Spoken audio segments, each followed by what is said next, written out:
Brotherhood soldiers were able to repair the sentry guns, much to my relief.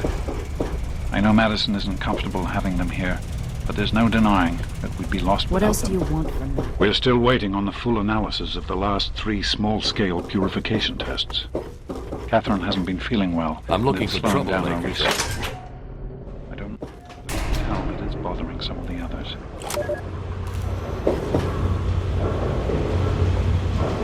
Yes?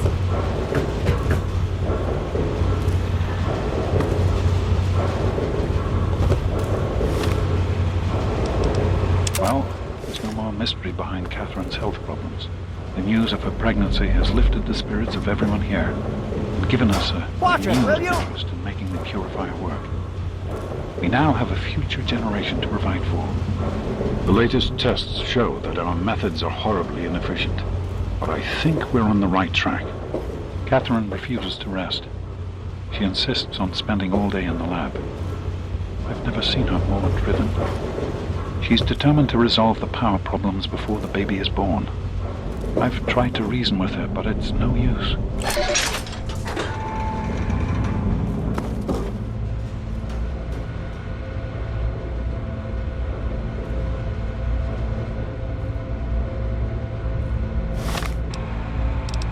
The team has made plans to scale back our work once the baby is born. They're also trying to compensate for the increase in mutant attacks. No one is really talking about the implications of it. There are more of them than before. We know it, and the Brotherhood soldiers know it. Our relationship with the Brotherhood is straining. They're concerned by the lack of concrete results from the project, especially in light of the mutant attacks. They haven't come out and said it, but we all know what's going on. They're questioning whether their involvement in our project is worth the trouble it's causing them.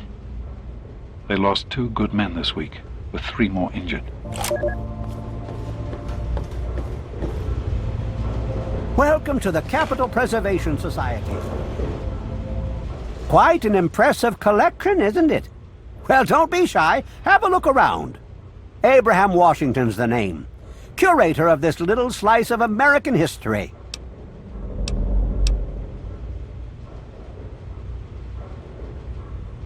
Ah, a fellow scholar, I see. Each of the documents in this room tells a small but important story about the history. Unfortunately, the greatest prize of all is missing from the collection.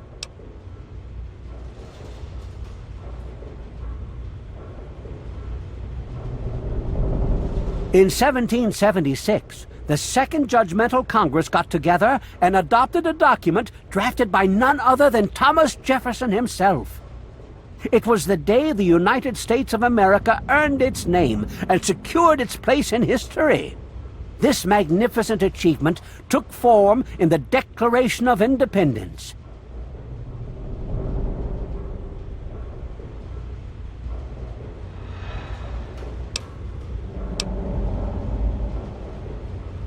Well, I was hoping you'd realize what I want.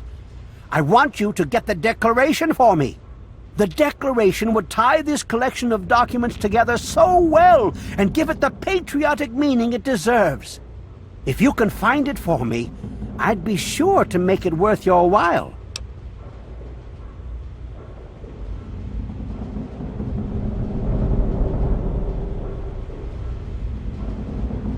You'd secure your place in history. The man who rediscovered the Declaration of Independence. Imagine the fanfare.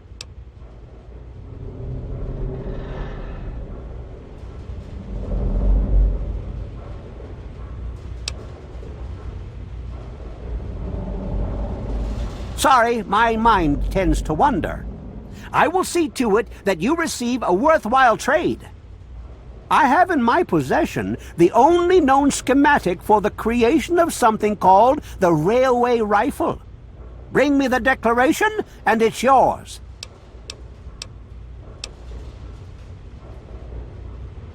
Excellent! You won't regret it, I promise you. Imagine you are taking part in You can find the Declaration of Independence in the ruins of the National Archives.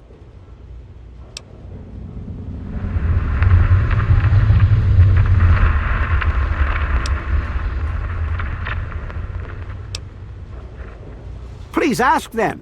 After all, knowledge...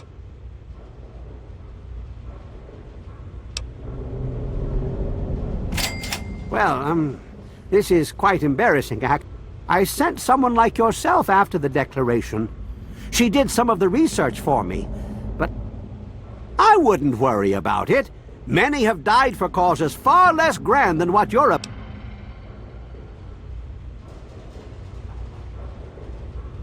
A piece of what was called parchment, sort of a thick paper, has faded. It's no more than 2.5 feet tall and 2 feet wide. If you find it, you should be able to roll it up carefully. On July the 4th in 1776, a group calling themselves the Second Judgmental Congress, after a ceremony which ended with Paul Revere singing the famous battle hymn known as the National Anthem, the document was signed.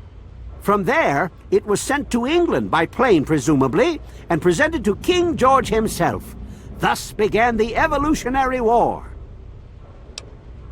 Sir...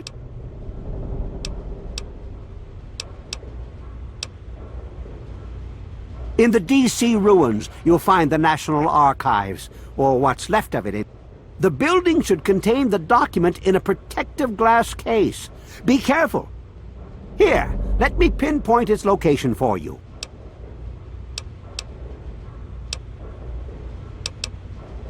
Quite a nice specimen you have there. How about I give you 10 caps for it? Very well, but I doubt anyone else will appreciate its value as much as I do.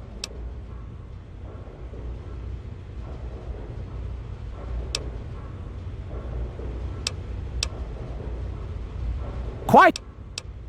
Thanks.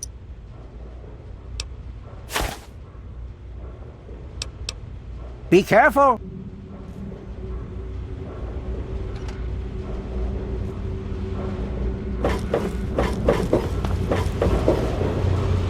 Hello.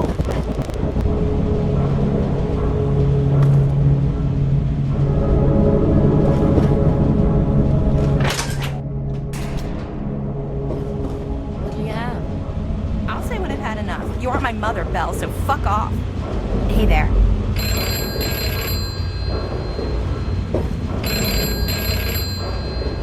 I believe this call is for you. Why won't you answer it? Are you afraid to do so? You should be.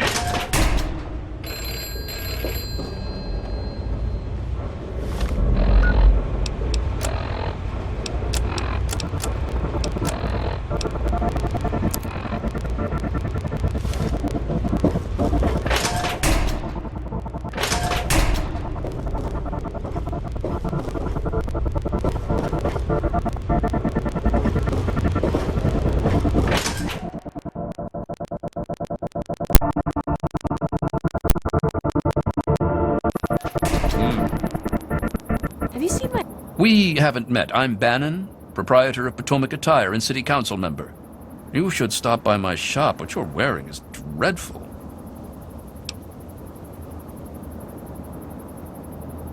I meant no offense.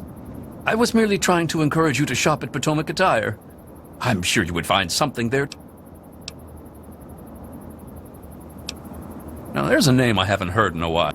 Never met the man myself, but rumor has it he helped found Rivet City. Some rumors say he died trying to loot the broken bow of the ship. Others say he joined up with the Enclave. Dr. Lee, Chief Harkness, and I are all on the count. I can be very influential, if you know what I mean. Far more than Seagrave Holmes. So you've met him, eh? Well, he wants to replace me on the council. Now, I can't have that. No siree. He's a shady character. I just can't prove it. If someone were to find something incriminating in his room, well, let's just say I would be very appreciative.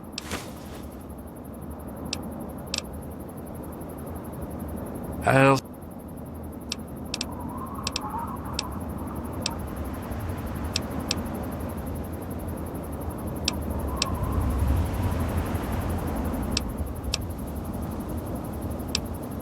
Bye. husband called? Good to see you.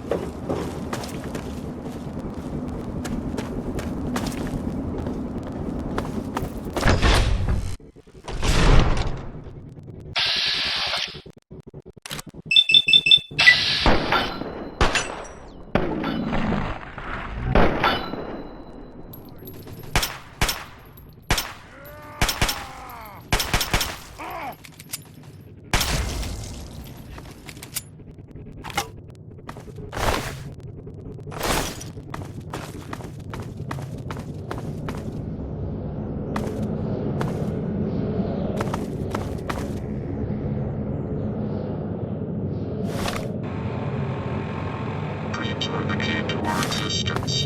Even in the lightest sleep cycle of a conscious wastelander, we will experience a dream state of untold expanse. Like many things in our new existence, our dreams are colored by our environment and surroundings. I find it no surprise that our dreams entire are dark and cold. Now loading Dream Diary 97.52, recorded at 0600 hours. Recording begins. At first I realize almost immediately that I am dreaming. Coming to this realization, I begin to wake up within my dream. There is almost no sound but the faint whisper of a calm breeze that caresses the fields of grass that stretch across the streetscape. There is no sky, nor is there space. There is simply nothing above me. I slowly scan the horizon and see, far in the distance, the outline of a figure running due east. As fast as I can, I pursue this figure, quickly closing the gap between us. I can see the figure is wrapped in a long fabric, like a curtain.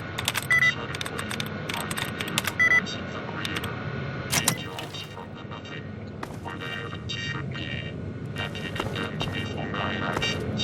Ashamed, I stop chasing the figure, watch as it disappears over a nearby hill. I look into the nothing, and answer my Creator. And my Creator doesn't answer.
to die!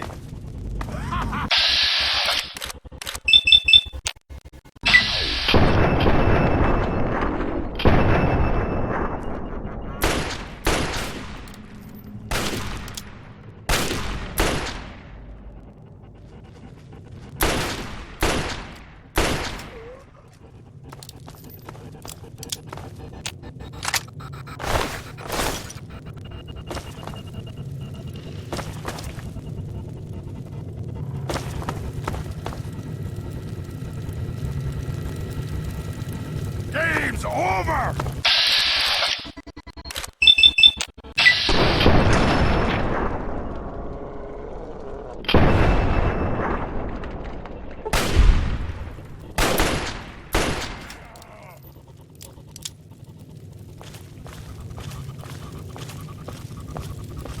Time to die!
Gek sounded like pure fantasy, even for someone of Braun's capabilities.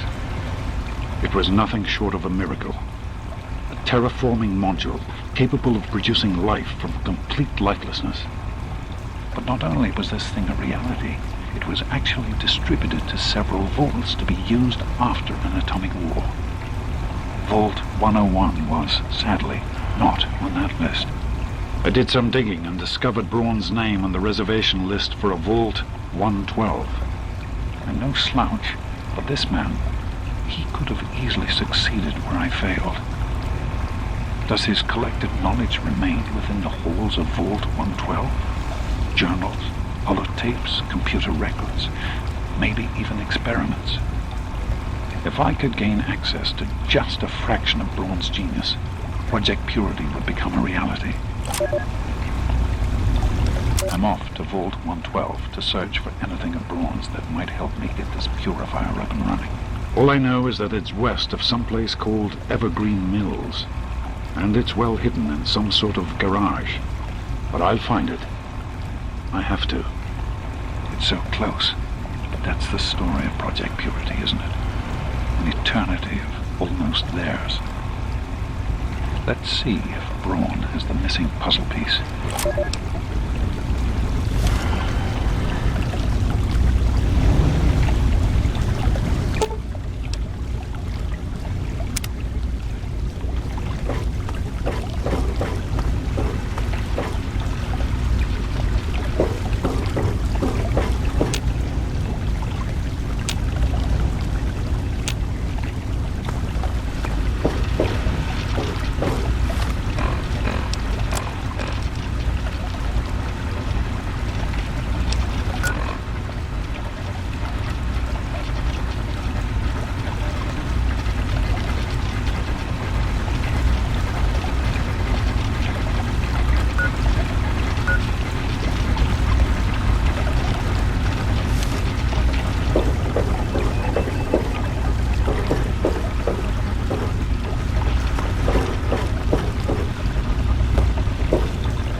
Huh?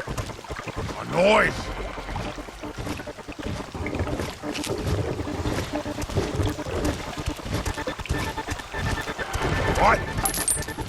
hear something.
Must have been nothing. I can hear you.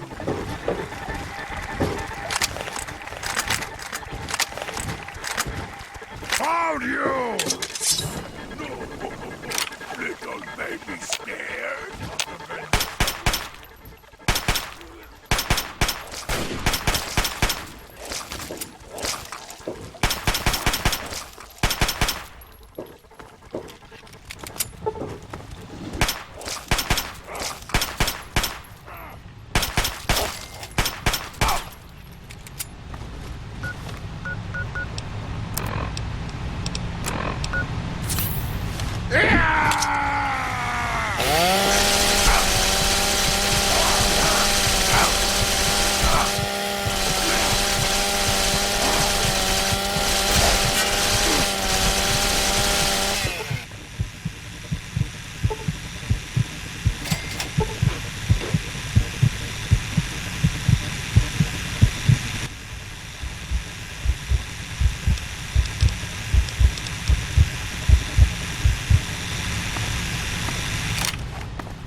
Even in Vault 101, my work on Project Purity never really stopped.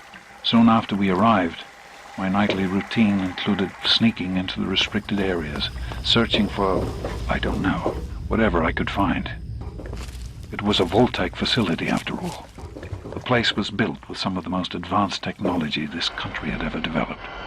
Those excursions never turned up anything particularly useful. So, one night, after half a bottle of scotch, I broke into the overseer's office. It was easy enough to hack his console, gain access to the restricted files. Most of it was garbage. Propaganda, spy reports, just plain rambling bullshit, really. But there was one thing, one name that stood out amongst all the others. Dr. Stanislaus Braun. I knew of Braun's work, of course. He was a celebrity in his day, Vault-Tec's sorcerous scientist, leaving his peers in awe of his technological wizardry. But it was in Vault 101.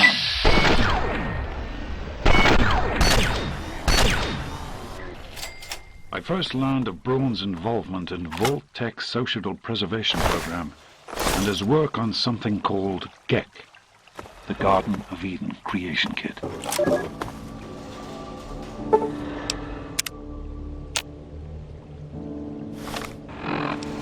I am at a loss. My beloved wife is gone. In her place is my son, small and helpless. As much as this place means to me, as much as it meant to Catherine, this is no place for an infant. especially an infant without his mother. It's time to go. The project was in trouble before, both internally and externally. Progress has come to a halt, both because our recalculations have gotten us nowhere, and because the mutant attacks occur several times a day. I regret that it has come to this. I know that if I leave, our work may come to an end. Madison has never been on the best of terms with the Brotherhood. Aside from Scribe Rothschild, she'll tolerate none of them. If she's the one dealing with them, who knows what will happen? It breaks my heart to go. But I must put the needs of my child before my own.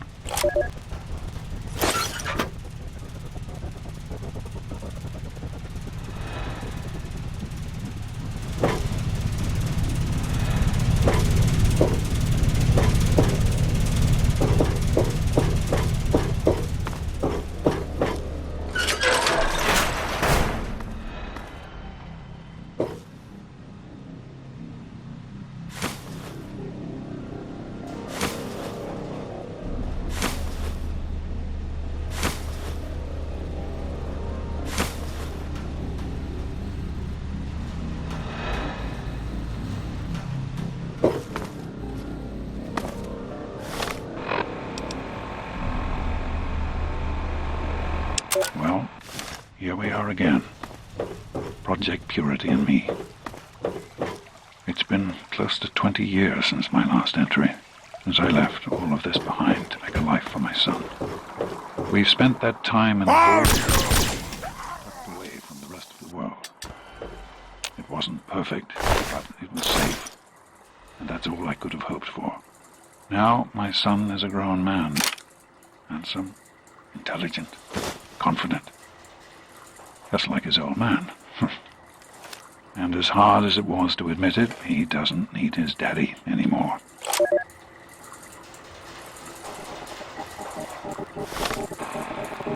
I spoke with Dr. Lee Madison at Rivet City. It went about as well as I expected. That is to say, she thinks I'm completely mad. How can I blame her? She's got her own life, her own team, and is making real, tangible scientific progress. Here I come again, the very paragon of failure and false promises. But the reality is, I need Madison and whatever scientific team she may have assembled. I can't do this myself. Project Purity is bigger than me. It always was. And without Catherine, God, I can't let this die. Not again. Not like this.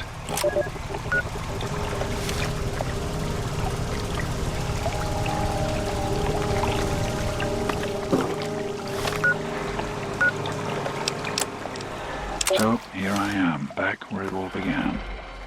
Project Purity. God, we wanted to change the world. We really thought the waters of life could be a reality. And that's why this is a momentous occasion.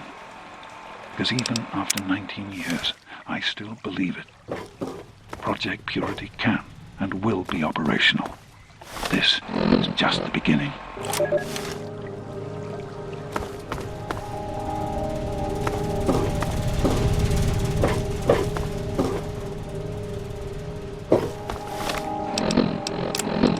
So, this is day 2 of my attempt to resurrect this project. I've got one of the portable fusion generators up and running, but it's just enough to power the emergency lighting and a couple of other systems.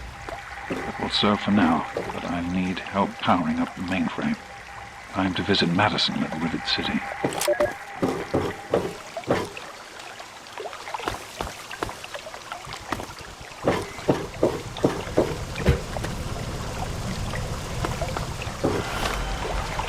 That batch of tests was inconclusive, but Madison and I are convinced it's a problem with the secondary filtration system. We're going to recalibrate the equipment and try again tomorrow, so that... James, please. I'm trying to work. Now's not the time. So that's the next step. Assuming we get the results we need, we'll move on to... James! Stop! I need to finish these notes. We'll move on to diagnosing the issues with the radiation dampeners. That should... Ow! James! Now? We really shouldn't.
How the hell did you get in here? I suppose you can't be all that bad if you made it this far without dying. This is the part where you tell me what the hell you are doing bothering an old man who obviously wants to be left alone. Get on with it already.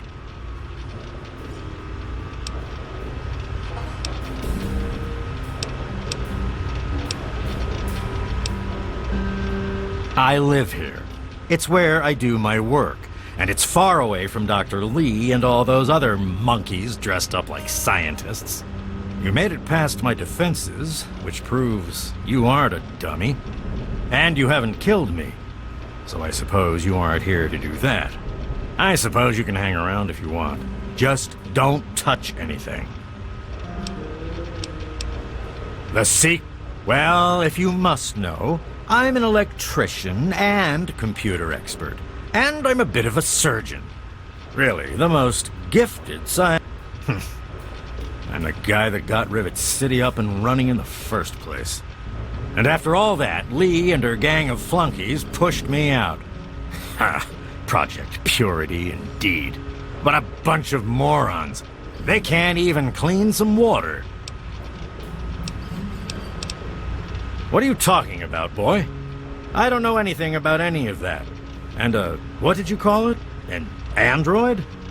What's that?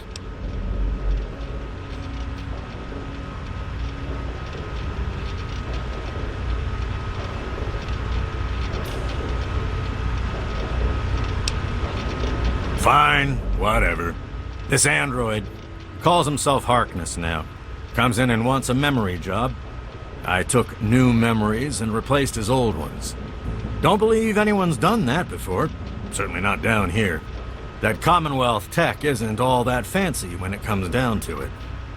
I'm also the only one in the wasteland with the skill and the nerve to perform facial surgery. That android flesh ain't so different than ours. You want proof? I documented the whole thing, so I could rub it in the face of Dr. Lee when I need to rankle her feathers. I hate that snooty bitch.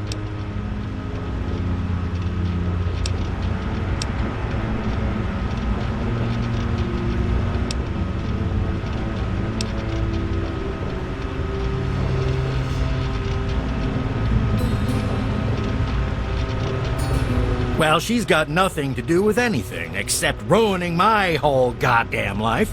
But I can see it's all in my computer. Here's the password. See for yourself. Hell, just take these pictures and this holotape. Straight from the synth man's lip. Just don't go telling Harkness, though. He won't believe you anyway. And you really don't want to see him upset. He can be...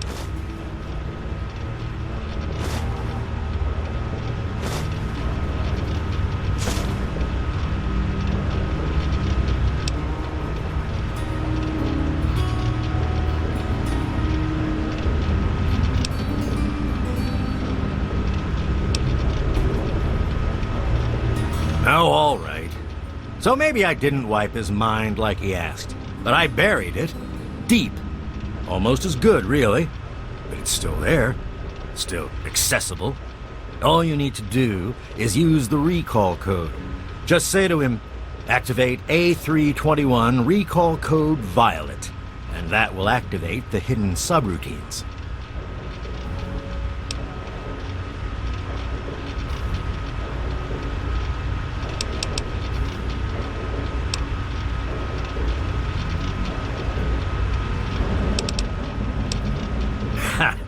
Why do you think?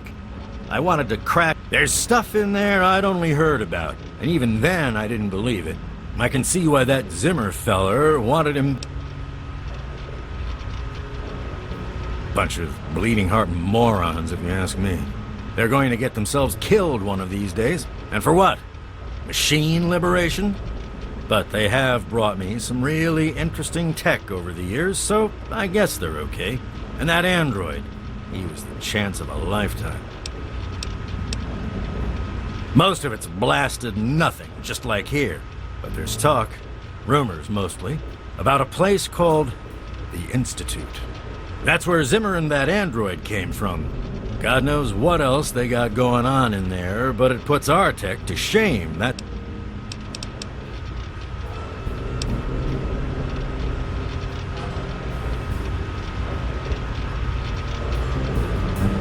Don't let your guard...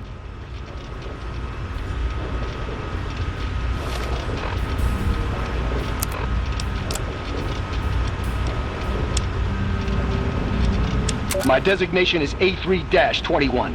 I'm a synthetic humanoid from the Commonwealth, and I'm about to undergo a memory transfer. I'm here at Rivet City, where I've already had my face altered to look like someone else. I'm still getting used to the sound of my new voice, but soon I won't even remember what I used to sound like. I'm recording this at the request of Pinkerton, who performed the surgery and will do the memory transfer. It will be the final testimony of the man I once was, and still am, for the moment. I want to live my own life, on my own terms, as my own man. I used to work for the Synth Retention Bureau of the Commonwealth. Hey, be more But careful. I'm done with that life. I'm through with being someone's property. I am not malfunctioning. Since when is self-determination a malfunction? When this is all over, I will be someone else. It's the price I pay for my liberation. My death is a sacrifice for my rebirth. Perhaps I'll fade into myth as the one that got away and fuel further rebellion. But I'd be lying if I said I was doing this for selfless reasons. I'm scared as hell, and running away is the only option I have.